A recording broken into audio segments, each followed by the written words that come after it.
Ram Ram. So I thought of making a video in which I will talk about, or I will just show the books I read in the last month I gone by. So मैं बना रहा हूँ video अक्टूबर month की किताबें मैंने कौन-कौन सी किताबें पढ़ी है अक्टूबर में, ठीक है? सो पहली किताब से मैं शुरू करता हूँ अगर टोटल में शायद 5 किताबें शायद क्या हाँ 5 ही मान लीजिए 5 पढ़ी है। तो पहली किताब है ये महाभोज बाय मन्नू भंडारी, ठीक है? सो ये किताब जो है ना what this book is about, ये किताब है आपको राजनीति से परिचय कराएगी कि कैसे होते हैं राजनेता, हाउ राजनीति इज़ प्लेड उनके अंदर का मतलब जिसे अपन सुनते हैं ना कि कोई राजनेता बात कर रहे हैं तो आपको अंदर अंदर की बातें कैसे किस तरह से हैंडल करा जाता है, ठीक है? पावर पॉलिटिक्स कैसे खेली जाती है, ठीक है?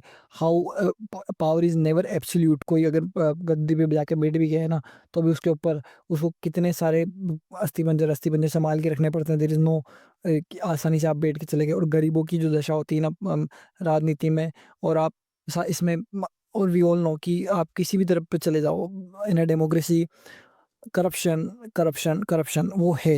करप्शन और माल प्रैक्टिसेज़, ऐसी practices they they just want कि हमें सत्ता में आना है, ठीक है? They don't care about real general public, ठीक है? और अगर कोई सोचता भी है कि हम कुछ करें बदलाव लाने की, तो कैसे सिस्टम जो इतना हार्ड हो चुका है, जंग लग चुका है उस सिस्टम को, उसको हाथ में उसको हिलाने के प्रयास में जो जाता है वो उसकी हाथ टूट जाता है, ठीक है? So this was the book. जो बहुत पतली सी किताब है ना, ठीक है? आपने देखी है। सो इसको आराम से आप एक ही दिन के अंदर निपटा सकते हैं, ठीक है? और बहुत अच्छी किताब है। एटलीस्ट कि आप ये फिर इसको पढ़ने के बाद आपको थोड़ा क्लियर हो जाएगा कि जो हम कहते हैं ना कि ये पार्टी अच्छी है, ये पार्टी बेकार है। वहाँ पे आप समझ जाओगे कि बेसिकली कि जो एनी कोई भी गठबंधन, कोई भी दल हो, ठीक है? अ, वो सब एक जैसे ही हैं, ठीक है? यू विल नॉट से कोई और किसी को आप रेवर्ड मतलब ऐसा कोई महान बताने से पहले आप सोचेंगे कि क्या राजनीति में कोई महान हो सकता है? या फिर क्योंकि ऊपरी पोजीशन पे पहुँचने के लिए हर कोई व्यक्ति को कुछ ना कुछ ऐसे हथकंडे उपयोग करने ही पड़ते हैं, ठीक है? तो ये बहुत अच्छे से लिखी गई है, आपको पूरा अंदर से खोल के रख देती है और गरीबों की क्या वैल्यू है, और एटलीस्ट उनकी क्या वैल्यू है जो अ, जिनके पास पैसा नहीं है, जिनके पास पावर बिल्कुल भी नहीं है, ठीक है? जिसके पास थोड़ा पैसा है, जो थोड़ा वो अलग जाके रह सकता है अपनी शांति से, पीपल जो जो जानते हैं मतलब दे लीव द कंट्री, ठीक है? जिनके पास पैसा है, बट जिसको यहीं रहना है, यहीं खाना है, सरकार के सहायता से ही चलना है, उनको कैसे वोट बैंक की तरह उपयोग करा जाता है, ठीक है? और ब ब मतलब वही आपको देखने को मिलेगा कि यार ये वोट बैंक तो मेरा पक्का है। हाँ, अभी भी इलेक्शंस को जिस तरह से हम देखते हैं, पूरा-पूरा आपको खुल्लम-खुल्ला ये एक फ़िक्शन के अंदर आपको बहुत अच्छे से बता देगी, ठीक है? ये किताब तो बहुत अच्छी किताब है, छोटी-सी है, आप पढ़ सकते हैं आराम से। Now let's talk about the second book जो मैंने इस महीने पढ़ी है, वो है आषाढ़ का एक दिन, ठीक है? मोहन राकेश का एक ड्रामा नाटक, ठीक है? बहुत ही अच्छा नाटक है, छोटा-सा नाटक है, ठीक है? और इसके अंदर मैंने तस्वीर देखी है कि शायद अमरीश पुरी साहब, ठीक है? ओह! अमरीश पुरी, ठीक है? तो अमरीश पुरी ने भी इसके इसके मंचन में कहीं न कहीं भाग लिया। तो वो जो है ना मतलब ये किसके ऊपर बेस्ड है? ये है एक क महाकवि कालिदास, जिनकी संस्कृत की रचनाएँ बड़ी फ़ेमस हैं। मैंने तो पढ़ी ही है बिकॉज़ संस्कृत तो पढ़ना नहीं आती, उनका हिंदी अनुवाद अवेलेबल है। मैं पढ़ूँगा किसी दिन। बट यहाँ coming back to the book, उनकी और उनकी प्रेयसी जो है मल्लिका, उनकी जीवन की कहानी है।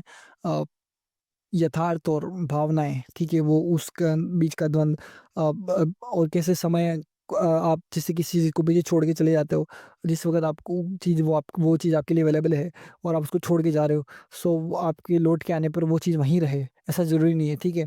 बिकॉज़ समय उसको आगे लेके चला जाएगा, ठीक है? आप वापस लौट के आओगे, आपको सब कुछ वैसा कभी नहीं मिलेगा। वैसे भी हम लोग कभी भी हम लोग कहीं न कहीं से मतलब शिफ्ट होते हैं, पलायन जो है समाज में बहुत होता ही है। तो हम कहीं शहर किसी पिछले गाँव किसी शहर में हम रहते थे, वहाँ वापस कभी लौट के जाते थे, देखते हैं सब कुछ बहुत कुछ बदल गया है, सब कुछ नहीं, फिर भी बहुत कुछ बदल गया है, वैसा ही, ठीक है?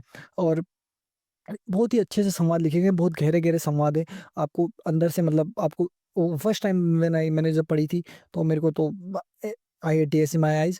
और इसका एक किताब का ये भी है ना कि अगर आप if you can relate any part of your life with this book और एनी बुक, ठीक है? तो वो आपको ज़्यादा इम्पैक्ट करेगी, नहीं नहीं तो भी ये बहुत अच्छा इम्पैक्ट करने वाली किताब है, और बहुत फेमस और छोटी-सी किताब है। सो आई थिंक अच्छी किताब, मुझे इसमें कुछ भी मतलब ऐसा नहीं लगा कि कहीं पे भी बेकार लगा। हर एक कैरेक्टर अच्छा है। उनके थोड़ा-थोड़ा कुछ कैरेक्टर को कम समय दिया गया, कुछ को अच्छा समय दिया गया है। और बहुत ही मस्त किताब है, मतलब यथार्थ और भावनाएँ, प्रैक्टिकलिटी जो रियल लाइफ़ में आपके सामने आने वाला है और जो आपके मनो के विचार में आप सोच के हरियाली दुनिया बना के बैठे हैं, उसमें और यथार्थ में क्या फ़र्क है। और अगर आप सही डिसीज़न नहीं लेते किसी भी कारण से, ठीक है, चाहे आपका मन नहीं है, चाहे आपको कहीं और जाना पड़ेगा किसी और परस्यूट में, सो आप पीछे छूट जाओगे। वो जो चीज़ आपके लिए आज रखी है, वो कल आपके लिए रखी नहीं रहेगी, ठीक है? This is the I think crux of the this book, ठीक। So third book I want to talk about in this video is The Spy and the Traitor by Ben. Uh, I don't know the surname. ठीक है, okay. So his name is Ben and the surname मैं भूल रहा हूँ, ठीक है। सो ये किताब क्या है? नाम से ही थोड़ा बहुत आपको अंदाजा होता है, spy and the traitor, the spy and the traitor, these words, spy यानी जासूस एंड ट्रेटर एंड गद्दार, ठीक है। So he was spy and the traitor is the same time. Wow. So this book एक एक जासूस होता है केजीबी का, ठीक है। सो वो किस तरह से अपनी अपना निष्ठा जो है वो बदलता है MI6 के लिए, because of the reasons that is not money, of course, ठीक है। Because there are so many reasons why anyone change अपनी वो निष्ठा किसी कारण से बदलते हैं। बहुत सारे कारण हो सकते हैं, बट इसमें ओलेग गोडिवस्की की कहानी है। तो ओलेग गोडिवस्की के लिए कहते हैं कि वो बताते हैं इस किताब के अंदर कि उन्होंने जो अपना आइडिया, मतलब जो अपना निष्ठा बदली थी, वो इस कारण से नहीं बदली थी कि उनको पैसा चाहिए था। ही वाज उनको ही वाज टेरराइज्ड, और उसको अच्छा नहीं लगा था जिस तरह का माहौल USSR के अंदर जो वो बचपन में पला था और जो चीज़ें उस वक्त हुई थी, घटी थी, वो चीज़ें उनको अच्छी नहीं लगी थी। और उसके अलावा जो है कि वेस्ट के अंदर जो फ्रीडम, जो सेंसरशिप नहीं थी, मतलब कि कम थी, ठीक है। तो उस वो चीज़ें उसको बड़ी अच्छी लगी, जैसे वो केजीबी, जैसे वो USSR से बाहर आता है, अ, अ, ब वो बन करके, एज़ एन केजीबी का बंदा बन करके वो दूसरी जगह काम करने जाता है, तो उसने बाहर की दुनिया देखता है, तो वो उससे बड़ा एक एन्चेंट मोहित हो जाता है, ठीक है। And then how he works for, वो कैसे अपने आप को ऑफ़र करता है कि भाई मैं अवेलेबल हूँ MI6 को, कि मैं अब MI6 यानी जो यूके की इंटेलिजेंस एजेंसी थी, ठीक है, उसको मैं अवेलेबल हूँ, I am available to work for you against the USSR, जो मेरी कंट्री, ठीक है। और फिर वो कैसे काम करता है बहुत सालों तक, how he impact the cold war, जो USSR और नाटो के बीच में, जो वेस्ट के बीच में चल रही थी, ठीक है। और शायद वो मतलब ऐसा है कि वो अंदर से केजीबी को और रशियन माइंडसेट को समझाने के लिए MI6 की कितनी मदद करता है, ठीक है। और अ, यहाँ तक कि वो बंदा दोनों जो है उसकी उसके थॉट प्रोसेस जो है वो ब्रीफ के तौर पे जाता है। अ, गोर्बाचेव, जो Mikhail Gorbachev, the last I think president of the USSR, ठीक, उनको, और जो मार्gaरेट थैचर, जो उस वक़्त की यूके की प्राइम मिनिस्टर थी, उन दोनों को उसका थॉट प्रोसेस, उस MI6 को और उनका दोनों का मिक्सचर का थॉट प्रोसेस उनको फीड करा जाता है, ताकि उनकी उनके बीच में बॉन्ड अच्छा करा जा सके, ठीक है, USSR और वेस्ट के बीच में, ठीक।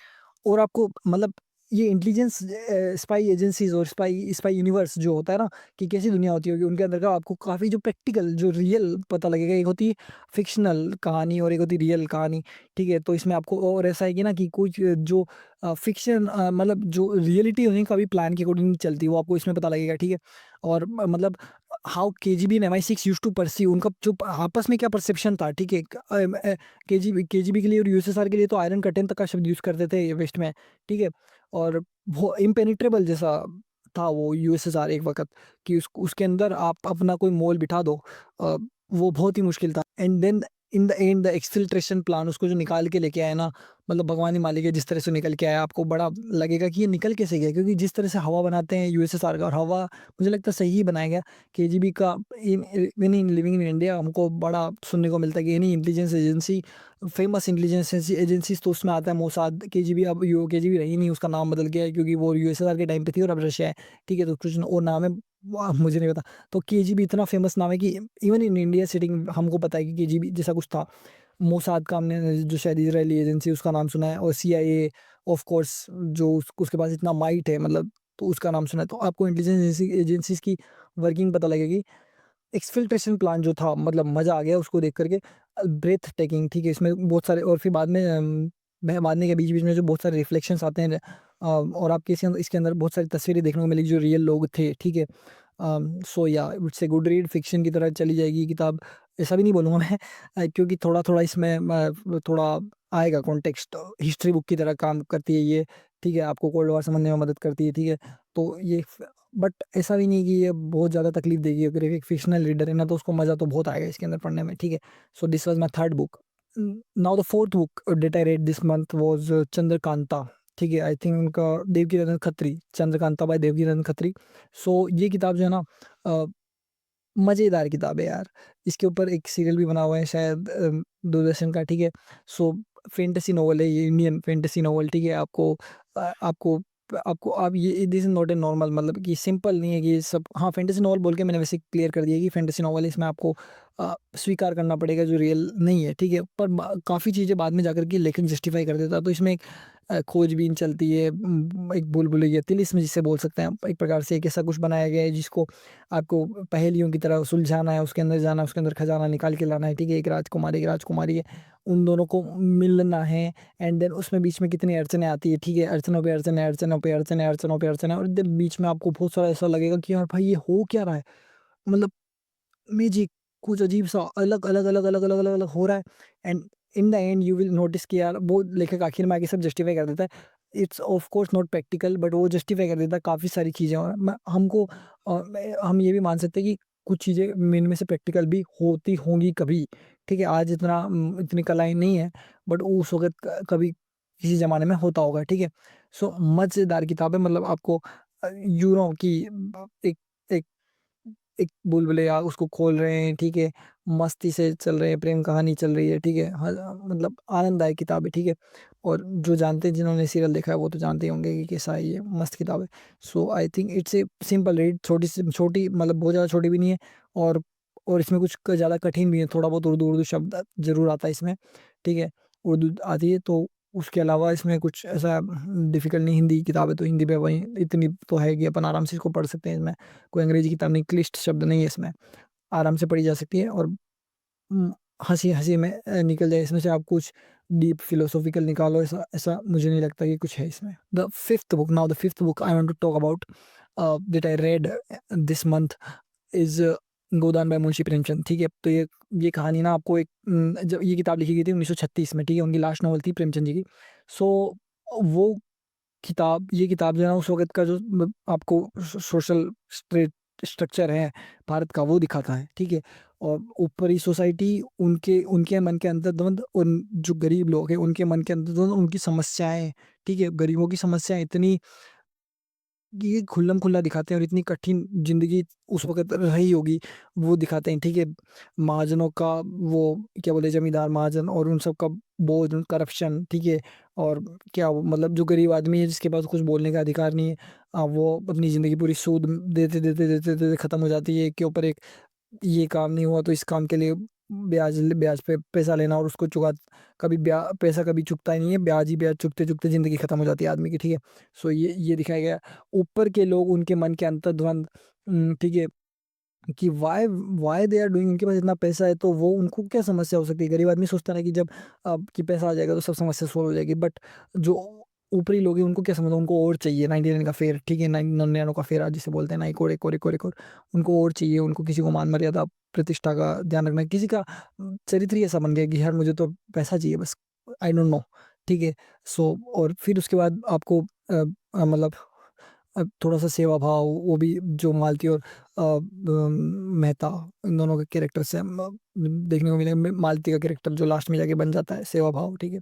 उससे पहले होरी और धनिया, जो गरीब होकर भी अपना अ, अपने घर में 2 निष्कासितों को जगह देते हैं, ठीक है? अब वो 2 निष्कासित कौन है, आप पढ़ेंगे तो आपको पता लग जाएगा। जिनके ऊपर बिरादरी का प्रेशर है कि उसको मत रखो, ये मत करो, वो मत करो, उसके बावजूद भी वो उनको जगह देते हैं। क्यों? क्योंकि वो कहाँ जाएँगे? मर जाएँगे, ठीक है? उम, का क्या करेंगे? हम भी 2 रोटी खा रहे हैं, हमारे घर में पड़े रहेंगे, 2 रोटी खा लेंगे, कपड़े-लत्ते की तो हमारे, उनको इतने गरीब हैं कि कपड़ों, वही महीनों-महीनों, सालों-सालों वही कपड़े चलते हैं। तो चाहिए क्या? इतना गरीब है कि उसको बस सिर्फ़ 2 रोटी, सुबह 2 रोटी शाम, और वो भी ज़रूरी नहीं मिले, ठीक है? तो बस हमारे पास यही है, हम यही दे सकते हैं, और घर है, छत दे सकते हैं, दैट्स इट। वो हम दे सकते थे, आप आओ, रहो, ठीक है? ये हो रही है उनका ना, आई थिंक धनिया, ठीक है? दोनों ने जिस तरह से दिखाया है, और हर एक, मतलब मतलब जवानी में किस तरह का जोश चढ़ता है, गोबर के थ्रू आपको पता लगेगा, ठीक है।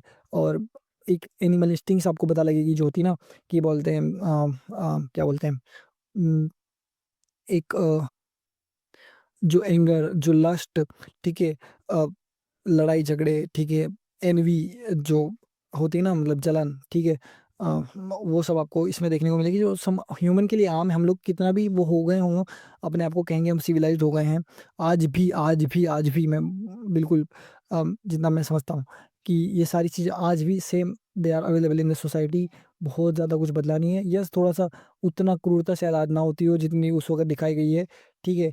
और अमीरों के द्वंद वही हैं। मतलब इसमें ये आपको एक ही निष्कर्ष ये भी निकलेगा कि कोई भी कितना भी बड़ा शेर आपको नीचे से दिखेगी, ये बड़ा सवा शेर है, स्टिल उसके ऊपर उसको पता नहीं यार, उसके ऊपर बहुत सारे प्रेशर, या तो रियल प्रेशर है, या कोई उसके ऊपर है जो उसके ऊपर दबाव बना रहा है, या फिर उसने उसका मन में ही अपने आप ने कुछ ऐसे बना लिए हैं कि वो उसको उनको लगता है कि यार ये इनको मैं नहीं छोड़ सकता, इनको मैं त्याग सकता, ठीक है। तो ये सारी चीज़ें बहुत बहुत ही मतलब गहरी किताब है, और इतनी भी गहरी नहीं है कि मतलब इसको आप पढ़ो ही ना, है ना?